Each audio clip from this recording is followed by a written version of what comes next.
Hi అండి అందరికీ. అందరు ఎలా ఉన్నారు? సో ఒక్కసారి అయితే ఈ గ్యాస్ స్టవ్ చూడండి.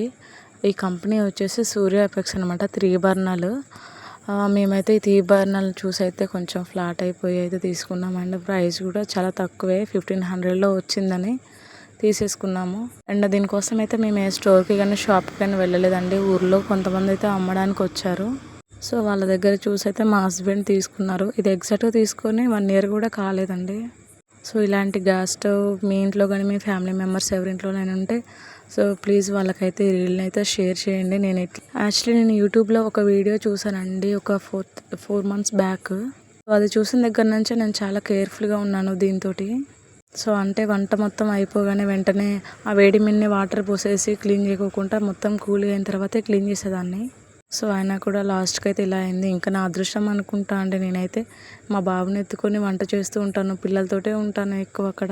సో కానీ వంట అయిపోయాక మా హస్బెండ్ అయితే మా పిల్లల్ని తీసుకొని బయటకు వెళ్ళారు. సో నేను ఇంకా రూమ్ క్లీన్ చేద్దాంలే అన్నట్టుగా ఊడుస్తున్నా. ఆ లోపే ఇలా అయిపోయింది. మీరు అనుకోవచ్చు ఇది గ్లాస్ కదా ఇట్లానే అవుతుంది తెలియదా అని. మాకేం చేశారంటే ఆ బర్నర్తోటి ఆ గ్లాస్ మీద తను గట్టిగా కొట్టి చూపించాడండి.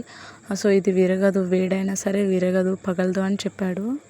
అండ్ నేను అడిగాను అది వెయిట్ ఎంతైనా మోస్తుందా అంటే 2 బిందెల నిండా నీళ్ళైతే ఫుల్గా నింపేసి ఒకదాని మీద ఒకటి పెట్టయితే బర్నర్ల మీద పెట్టేసి చూశాడనమాట.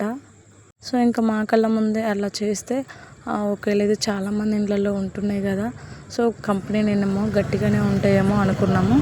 ఇంకొకటి ఏంటంటే ఇవి గూగుల్లో కూడా మాకు సెర్చ్ చేసి చూపించాడండి. సూర్య ఎపెక్స్ కంపెనీ అని అయితే మాకు చూపించాడు. సో అది చూసిన తర్వాత కూడా దాని రేటింగ్ అవన్నీ చూసి కూడా ఓకే అనుకున్నాము. వీడియోని అయితే షేర్ చేయండి. ఎవరైనా తీసుకుందాం అన్న ప్లానింగ్లో ఉన్నా కూడా వాళ్ళకి హెల్ప్ అవుతుంది కదా. Thank you.